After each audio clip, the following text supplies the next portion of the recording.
You know what? I gotta be honest. I'm really sad about this one because this is actually one of my favorite cars out there because they've done something that's really impressed me. Except, unfortunately, they're failing because this car that I'm about to talk about, it's really struggling to do one of the most fundamental basics of not even being an electric car, but just being a car in general. It's not selling. It's not desirable. It's not... Yeah, you get the point. Let's just get into it.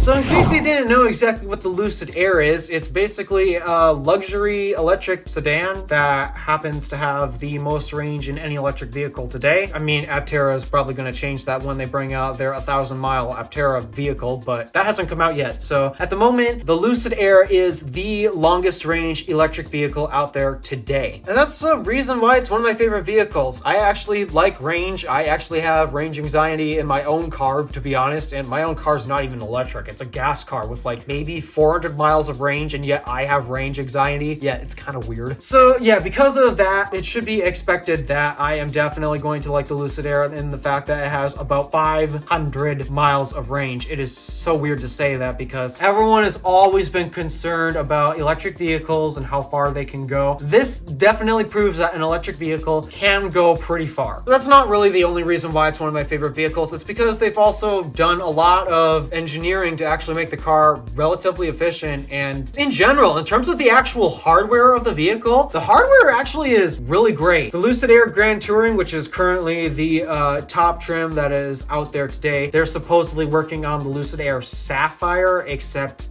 where's that, Lucid? We have not seen that yet. But to my knowledge, the Grand Touring is currently the longest range version of the Air, well, aside from the Dream Edition, but that was like a first edition class vehicle, so yeah, those are sold out. You can't buy Dream Editions anymore today, but you can still buy Grand Tourings. In fact, Lucid really wants you to buy the Grand Touring. That's one of their biggest problems. They really want you to pay extra money on top of the car. Like, the car's already insanely expensive as it is. It's like $80,000 for a starting price, I believe. Maybe a little more. I don't remember the base price for the Air Pure. But what I do know is that this car is not cheap, and they are really trying to get you to spec up the car to the Grand Touring. But in terms of general efficiency, it's using roughly 100 kilowatt hour battery pack, a little more than 100 kilowatts. I don't remember the exact spec, but it's still got a little over 100 kilowatts usable for range, and that's about how much the Model S long range has. It's around 100 kilowatt hour battery pack with the Model S, and considering the Model S can only go a little above 400 miles of range, and the Lucid Air is capable of going just a little over 500 miles with, okay, it's still a slightly bigger battery pack than what Tesla is shipping in the Model S, but still, that's actually really impressive. So that means Lucid did figure out how to get the car to be efficient, and that's one thing that I really like. I'm also a big fan of sedans in general, so there's another reason why I like it.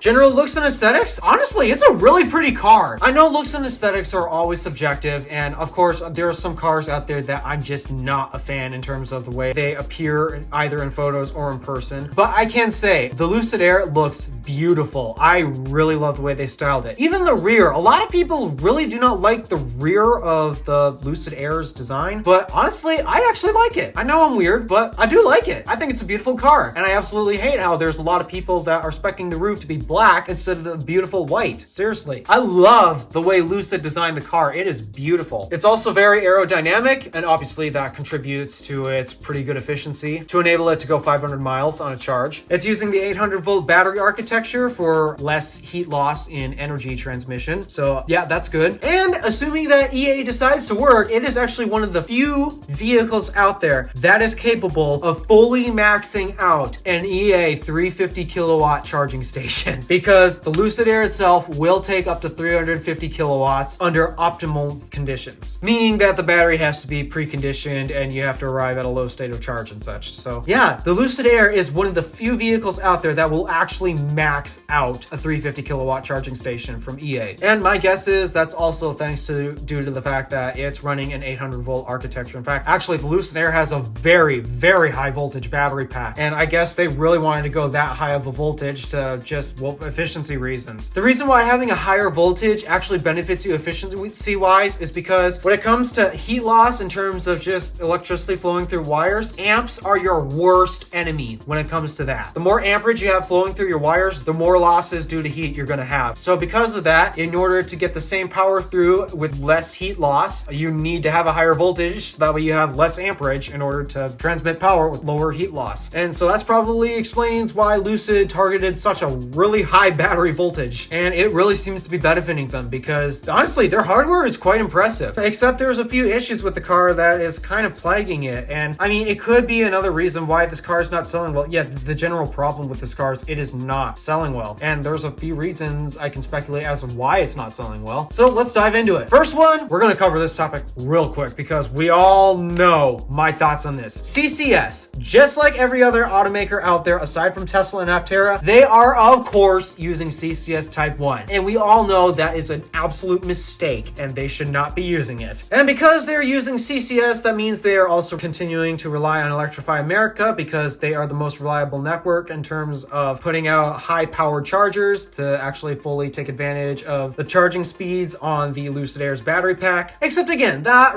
assumes that EA is actually working, and we all know that EA works 50% of the time, which is a real shame. So because you're paying such a premium for the car itself, like $80,000, in fact, actually it's a little more expensive than that, you would expect to actually have a pretty good charging experience when you do show up to the DC charging stations. Except no, those people are not because EA sucks and they pretty much always will unless they really blow my mind. So that could be one reason why a lot of Lucid Airs just aren't selling. It's because we all know CCS sucks. It's just such a bad charging port design. But honestly, I think there's really two other reasons that contribute more as of why the Lucid Air is not selling that well compared to the rest of the competition. Why is that? First one, this is supposed to be a luxury car. I mean, we're talking $80,000+ here for a base model.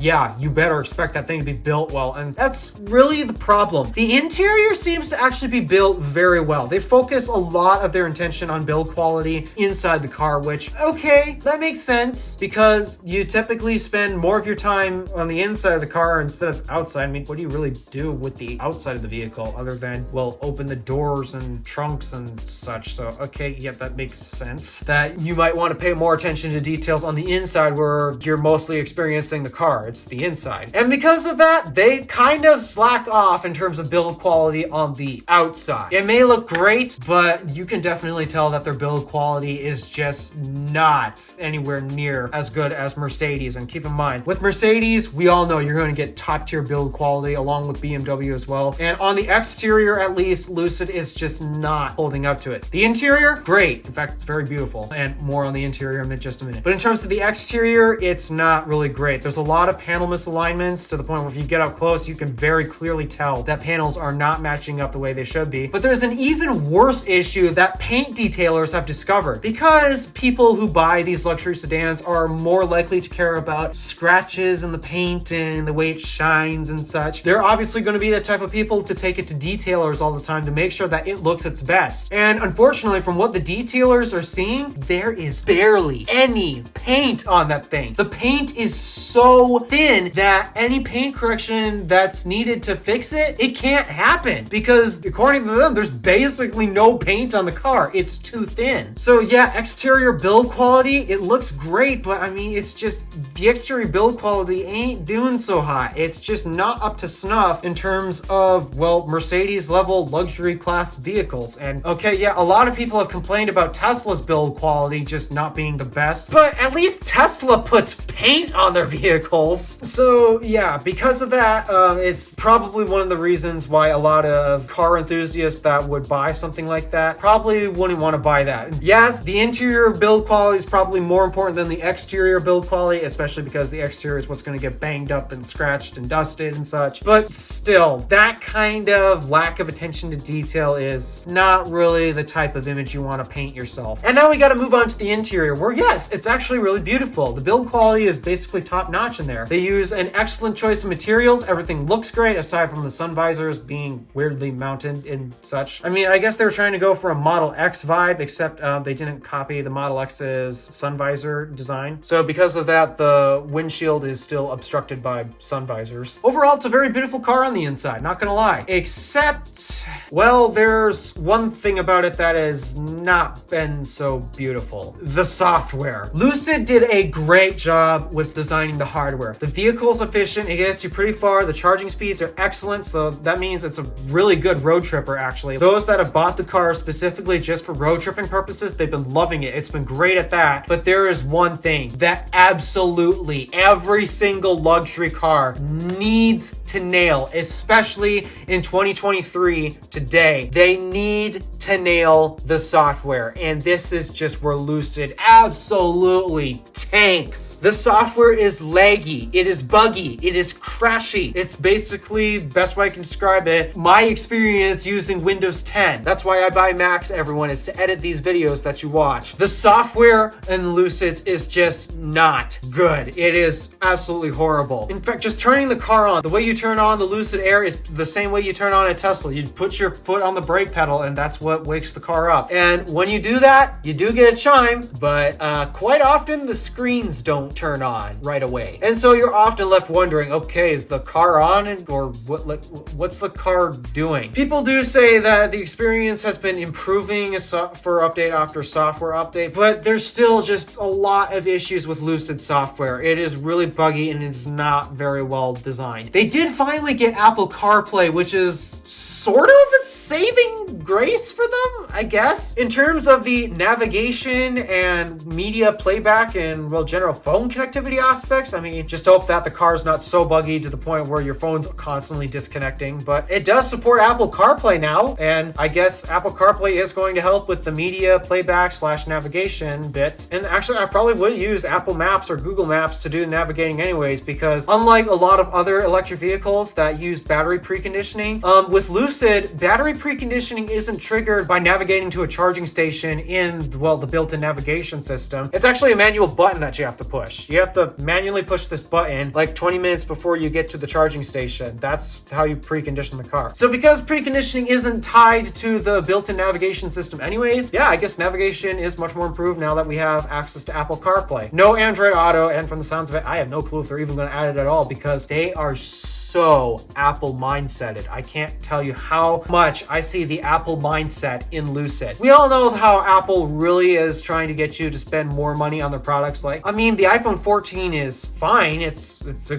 pretty good phone, to be honest, but we all know Apple really wants you to buy the iPhone 14 Pro. And this behavior is clearly present with Lucid in the Air. They really do not want you to buy the Pure. They want you to buy the Grand Touring. Not even the regular Touring model. They want you to buy the Grand Touring. They are just taking the Apple mindset and selling products. And Lucid, I don't know if you know this, but you have to have this thing called brand recognition and actual luxury status in order to pull something like that off. And this is just what Lucid does not have. They do not have the brand status. They do not have the luxury association just yet. Considering the exterior build quality is just not there at all, along with the software experience, which especially in new cars today, you have to nail software, and they are clearly not nailing software because they're messing up a lot of fundamentals that luxury products absolutely need to nail. They're in no position to try to sway you to buy the more expensive models because they need to nail some of the basics, and CCS not helping them. The software seriously needs improvement, and the exterior build quality, the interior is great, but they gotta work on the exterior. It's just, it should be better, especially for the price point that you're paying for it. They're in no position to be behaving like Apple and trying to sway you into paying more for the car. And I think that is why Lucid is failing. It's because they are absolutely not nailing some fundamentals that they need to be nailing, and they're trying to take the mindset of, yeah, the base model's fine, but that's not where it's at. The Grand Touring is where it's really at. Sorry, Lucid, that's not working. And I think their sales numbers that we're seeing today is kind of showing because, I don't know if you know this, they are dropping like 1,000 reservations per month, which is not where you want to be when you're an EV startup these days. All right, those are my thoughts on Lucid. Would you buy this car over a Model S or a Mercedes EQS or BMW i7? What are your thoughts on it? Let me know in the comments down below. Thank you for watching. Do me a favor and interact with the stuff below. My name is DeWolf, Random Alpha, signing out.